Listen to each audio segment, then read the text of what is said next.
not true, and that's not realistic, and that's not what women look like. So there is something about, as well, pornography shaping men and women and sexualizing that violence and saying that's okay.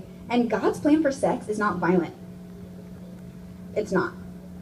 Okay, so last question. This is kind of a two-part question. I'm going to go with Darren first. So we're saying, what's one piece of advice you would give to someone who is single right now? All right, so first off, I want to say you're not defined by your relational status. So if you're single, you're not defined by that. It's a part of you, yes, but it's not something that I think should bog you down. And if you are in a relationship, you're not defined by your partner. I think there's a lot that our society values in relationship culture that tells us that the end point is being in a relationship with somebody, and there's something that you're doing wrong if you got dumped by somebody or if you're single. And I think every kind of different place you can be at with relationships, they're all different perspectives that will help you to engage with what love means in general. Because love, actually, I think sometimes we forget, is not just romantic. There's familial love, there's love among friends, there's godly love. There's all kinds of different contexts of what love is supposed to look like. And I think our culture just tends to make us narrow-minded and think, oh, love is romantic, like Valentine's Day.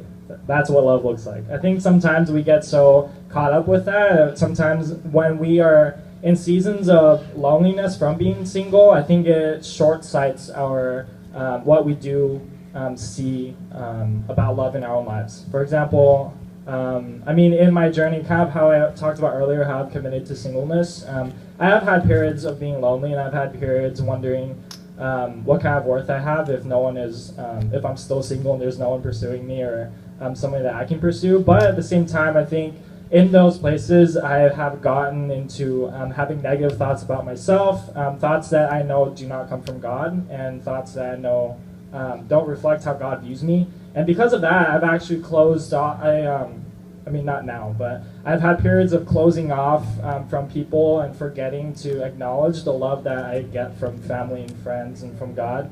And I think that leads you to a lot of unhealthy thought processes, and also even it could lead into things like eating disorders and stuff like that too. So there's a lot that our negative thoughts on relational perspectives can do to us. But I think what's encouraging about that is that there are ways that you as a single person can bless your friends who are in relationships, and vice versa. I think there's a lot of things that people in relationships can get out of single people. There's just different ways of understanding what all the different contexts of love look like. And I think it's being a single person can be challenging, but I think what God would want us to do with our relationship status is to learn how to understand better what love looks like and be able to use that part of our lives to bless those people around us. Maybe if there's a couple around you who's very PDA, you can remind them, hey, as a single person, I want to bless you by saying you're making people uncomfortable. So yeah, I think there's some blessings that come with being single, and I think the important thing is to acknowledge that being single or being in a relationship, these aren't endpoints that you have to end up in any time in your life. These are just different perspectives that will allow you to see different facets of what love looks like. And I think there's a lot that God can do in and through you when you are able to let Him into that space. Yeah. Thank you. Awesome. Russ, why don't you answer, well, both and.